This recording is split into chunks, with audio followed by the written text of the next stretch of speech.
Some of my most vivid memories with my grandparents are of me standing in front of a congregation like this with one of my grandpas. I still remember the first time my grandpa, Art Romer, said that he was proud of me as he held me in front of his church after he gave his sermon for the day. I was only 3 years old. That same year as a 3-year-old, I sang Jesus Loves Me for the Jolly Seniors right here on this stage, with my grandpa Tim Searby holding me as well. Even as a little kid, I knew that I was proud to be a Romer and a Searby. But unlike other little kids that like to brag about how well known their family is, and don't get me wrong, I still actually do brag about who my grandparents are, but my pride came from something different as a 3-year-old. I remember recognizing something about both of them whenever they would talk to other people or when they would talk to each other. I recognized quickly, but I didn't totally know how to say it, so in my 3-year-old brain, I said it as, they make people feel happy. And that's what I wanted. I wanted to be able to do that too. And there's nothing wrong with me saying that, and it's true. If you've ever talked to either of my grandpas, you know that they do make people feel happy. But I think what I was trying to say was, they make people feel known, and they make people feel loved. See, I've seen both my grandpas approached by some of the most random people that I've never met before, people that they've never met before, and they've talked to them like they're a best friend picking up after 10 years of not talking to each other.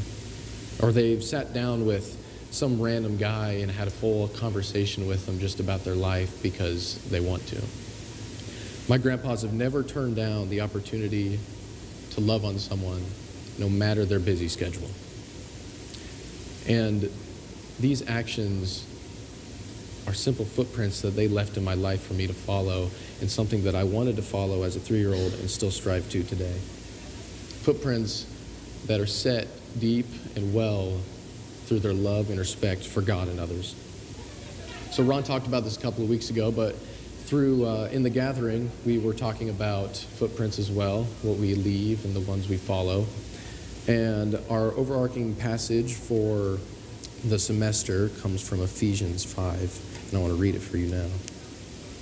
Follow God's example, therefore, as dearly loved children, and walk in the way of love, just as Christ loved us and gave himself up for us as a fragrant offering and sacrifice to God. Those two verses there are right in the middle of Paul's letter to Ephesus, the city. And in it, he lays out how we're supposed to imitate Christ. He lays out what we're supposed to be doing, what we're supposed to not be doing, and the things we need to follow in order to imitate Jesus and to walk in the way that Jesus walked, to walk in love like Jesus. We see this love that Jesus walked in the 8th chapter of Matthew. And it's a fairly common story, but I still want to go through it today. And now most people know that Jesus was oftentimes followed by a crowd. It was no surprise to see Jesus followed by just hundreds of people because it was Jesus, and why wouldn't you? And anybody that knows anything about a crowd, like a concert or the one that we had here when we had our show, it can get a little rowdy at times, but it's always manageable. So that's why I think Matthew in this chapter writes, Jesus wasn't just followed by a crowd, but he was followed by crowds. There were large crowds of people following Jesus at this time because he had just finished a Sermon on the Mount, one of his biggest teaching moments. So starting in verse 1, when Jesus came down the mountainside, large crowds followed him. A man with leprosy came and knelt before him and said, Lord, if you are willing, you can make me clean. That word leprosy, or leper, is still used today, and it really just means someone that's been outcast by society. And that still would have been true for back in Jesus' time, but it was because they had a deadly disease that was extremely contagious, and no one wanted to touch him. This guy would have been the epitome of the weird kid that no one wants to sit by. And in this moment, Jesus likely had a ton of people grabbing at him and asking him questions, and if you've ever read the Sermon on the Mount, you know that it can get a little confusing at times. So that's why it made it all the more surprising when Jesus knelt down and talked to this man that he had no business even being near, especially talking to. And it wouldn't even have been a sin for Jesus to just go on about his day and just say, hey, not now, like, bless you, but I don't need to talk to you at this moment. So in verse 3, Jesus reached out his hand and touched the man, saying, I am willing, be clean. Immediately he was cleansed of his leprosy. Then Jesus said to him, see that you do not tell anyone, but go, show yourself to the priest and offer the gift Moses commanded as a testimony to them. That fourth verse is explained in a commentary by Grant Osborne, and he explains that leper going to the priest, that was a custom that was done in the Old Testament. And when they were proven to be clean, they were allowed to return to their old life. And in this moment, Jesus is leaving that example behind us to follow. He's showing that in this moment, yes, he has all this power to heal, but he's not trying to make it about himself. He's not trying to seek honor for himself in that healing, but instead he's trying to focus on this man is now clean and now he can return into the community. And that's some of the greatest testimonies that Jesus gave. Some of his testimonies were great when he spoke, but some of his best were when he said nothing at all and just had an action. And in this moment, his action is focusing on this other man and not himself. And this can be true for us as well. See, Jesus left that footprint behind, claiming to be the Son of God, but not seeking his own honor. In our lives, we have testimonies that we should speak, and they can be powerful, and they should be spoken. But we shouldn't be speaking these testimonies as a way to gain status in our lives or a way to better ourselves in the eyes of other people. Instead, sometimes just living a simple life that shows the love that Jesus showed that leper man can be the best testimony itself. Now, Jesus left literal footprints in that dirt. All the roads were dirt back then. He would have walked, and all those people would have followed him and watched what he did. But he left footprints for us 2,000 years later. Footprints that showed us how to love others well. And by doing so, we also leave footprints for other people to follow.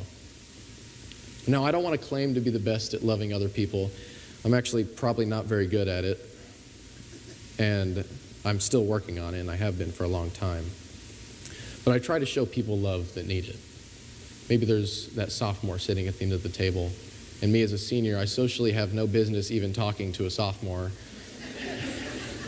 But I still choose to invite him, to love on him, and to invite him to come sit with me and my senior buddies. But like I said, sometimes I don't notice it, and I'm still working on it. Because sometimes I don't invite that same kid to come play tag with all the seniors in the courtyard. But I try. And I wouldn't even be able to try, and I wouldn't be able to love on people if it wasn't for all the footprints that were left in my life prior to me. People like my mom and my dad and my grandpas, they were all leaving footprints in my life before I could even understand or read the Bible. They were showing me that loving someone can be as simple as just smiling at them. Loving someone can be as simple as inviting them to church or inviting them to come play tag. You see, it wasn't a coincidence, though, that they left these footprints, because their family led them to Jesus' footprints, and their parents, and back, all their parents led them to Jesus' footprints, the best ones. When we love others, we point to Jesus, the one that showed us how to love well. And we see this commandment in John 13, verses 34 and 35. Jesus said, love one another as I have loved you, so you must love one another. By this, everyone will know that you are my disciples if you love one another.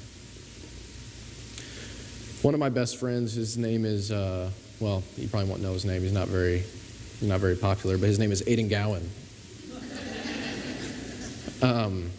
He's one of the best soccer players that I've ever met, and I had the honor to play with him for 4 years. And every now and again, especially this year, our team wouldn't be able to play up to his caliber. He was a little more skilled than we were, and so we'd go into the match thinking we had it and then get blown out 4-0. So it wasn't a surprise whenever myself or one of my buddies, we would blame ourselves for the loss. But it always was a surprise whenever the one guy on the team that had every right to be upset at everyone else and had no business even talking to one of us because he was better than us would come over and tell us it's okay. Aiden Gowan was always the first person to come and show compassion and love for the rest of his team because we were blaming ourselves that we had lost. You see, this comes from his deep love and understanding for Jesus' love. And the footprints that he has followed because of his family and the people in this church that have led him there. See, we're called to walk in the footprints of Jesus, to leave our footprints behind us so someone else can find their way to the Savior. Following Jesus' footprints well, the same way that I've seen it in my parents and in my grandpas and in Aiden, in the same way that Jesus loved that leper, we're called to leave footprints through our love. Are you leaving footprints for others to find their way to Jesus?